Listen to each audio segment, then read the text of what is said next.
میں سب سے پہلے تو شکر گزار ہوں میرے سامنے جو شخصیات تشریف فرما ہیں، پروفیسر ڈاکٹر حسین محی الدین قادری صاحب تشریف فرما ہیں، ڈاکٹر خرم شہزاد صاحب تشریف لائے ہیں، ابوالحسن خاور صاحب، عبدالمجید منہاج صاحب اور میرے رفقائے کار اور عزیز طلباء و طالبات۔ میں نعت کے حوالے سے اور سرور حسین نقشبندی کی نعت کے حوالے سے کچھ زیادہ گفتگو نہیں کروں گا۔ اس کے ایک سبب ہیں۔ ایک تو یہ ہے کہ یہ تقریب پذیرائی ہے اور یہ کوئی اس طرح کی تنقیدی نشست نہیں ہے کہ جس میں نقد و نظر کے حوالے سے اظہار خیال کیا جائے، اور دوسرا سبب اس کا یہ ہے کہ حضور جانتے ہیں صلی اللہ علیہ وآلہ وسلم، حضور جانتے ہیں کہ ابتدائی صفحات میں مجھ سے بڑی سینئر شخصیات جن میں ڈاکٹر خورشید رضوی اور ڈاکٹر تحسین فراقی شامل ہیں،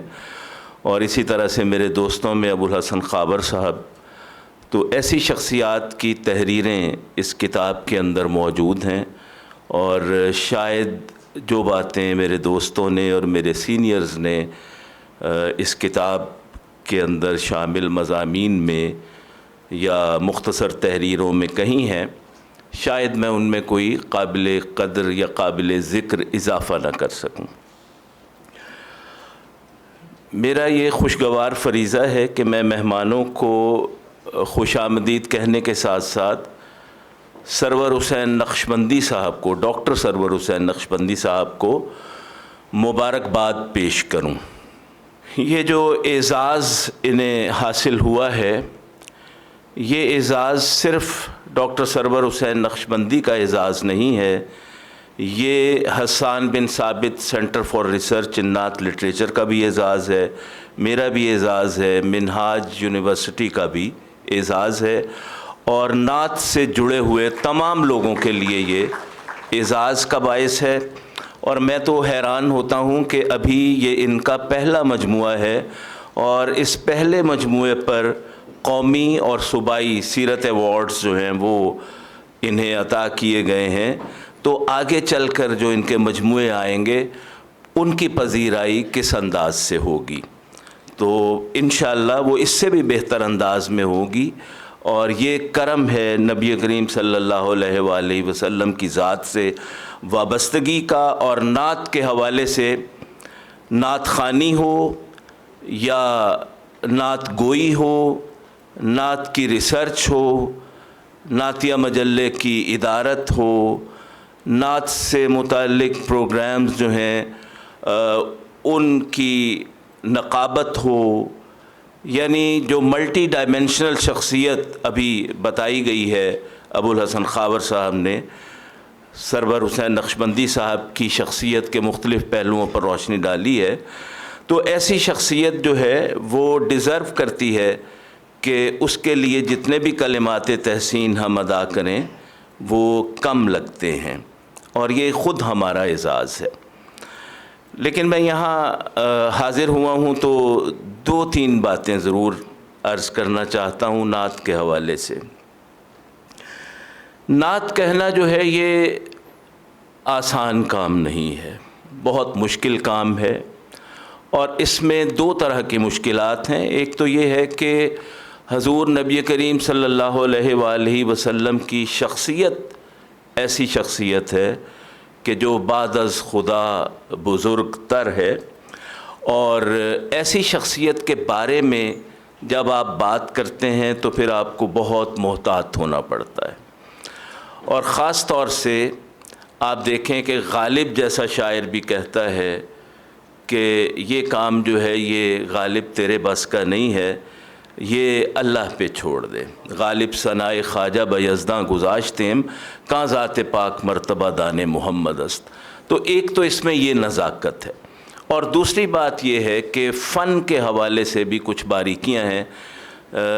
جن کے کچھ تقاضے ہوتے ہیں، اور ان تقاضوں کو پورا کرنا ایک شاعر کا، ایک نعت گو شاعر کا فرض بن جاتا ہے۔ یعنی ایسا نہیں ہے کہ نعت جو ہے وہ صرف اپنے موضوع کے اعتبار سے اسے تبریک حاصل ہونی چاہیے، بلکہ اپنے فن کے اعتبار سے بھی تقدیسی ادب، اسی لیے اس کو کہا جاتا ہے کہ یہ ایسا تقدیسی ادب ہے جس کا ایک خاص مقام ہے، تو اس میں نعت سب سے نازک مرحلے میں ہمیں لے جاتی ہے۔ اس حوالے سے مجھے عرفی کا ایک شعر یاد آ رہا ہے، اور وہ بڑا کلیدی شعر ہے نعت کو سمجھنے کے لیے۔ عرفی مشتابیں رہے نعتست نہ صحراست، کہ عرفی جلدی نہ کر، آہستگی سے قدم رکھ،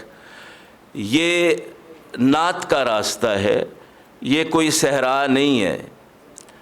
عرفی مشتابیں رہے نعتست نہ صحراست، آہستہ کے رو بردم تیغست قدم را،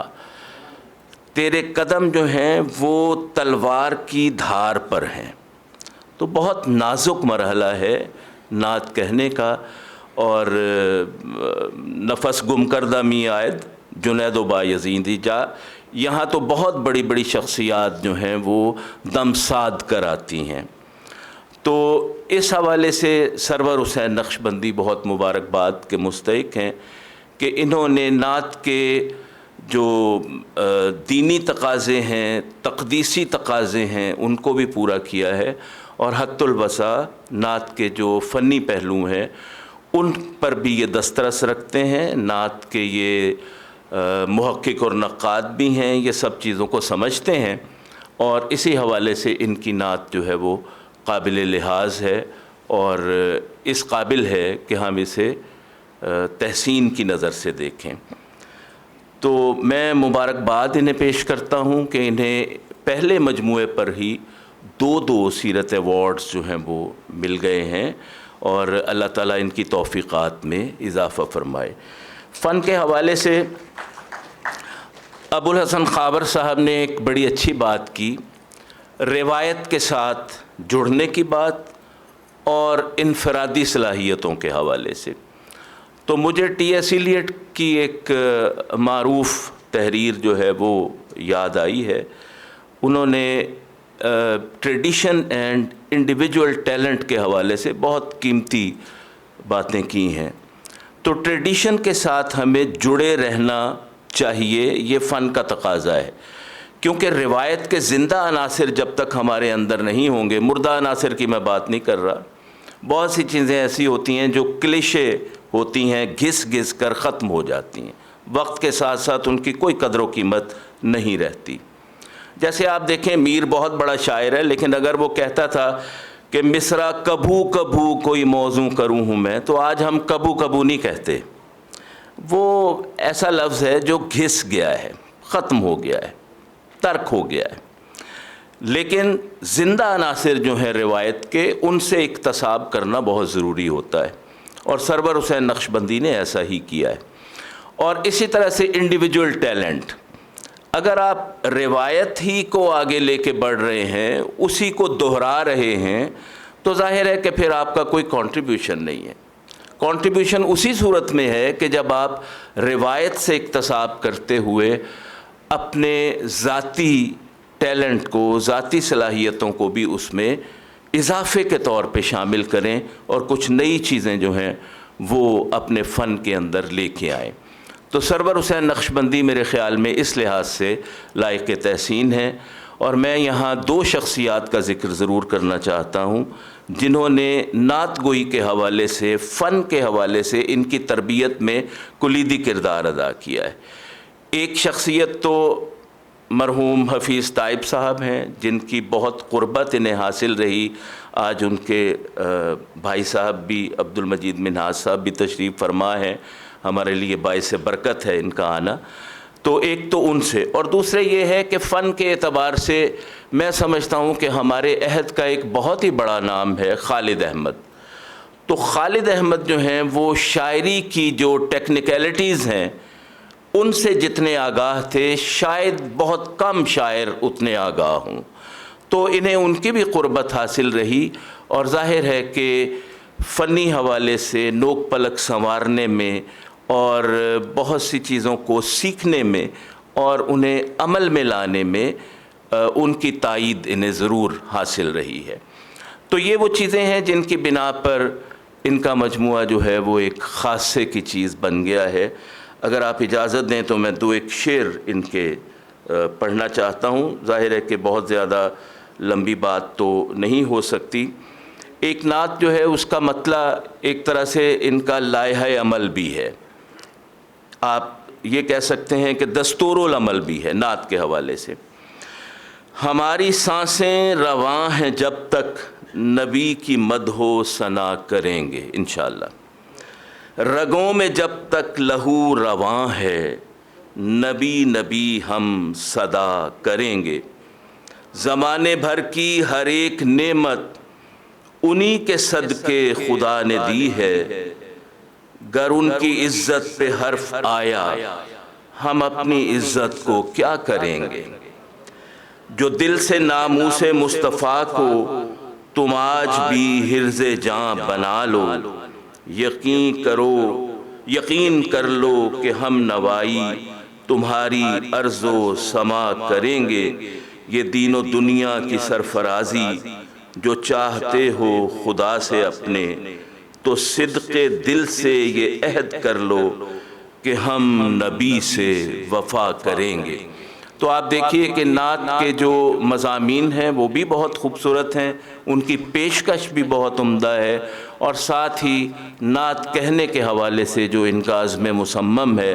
وہ بھی ان اشعار میں چھلک رہا ہے۔ تو میں انہیں داد دیتا ہوں اور میں ان کی توفیقات میں اضافے کے لیے دعا گو ہوں۔ علامہ نے کہا تھا کہ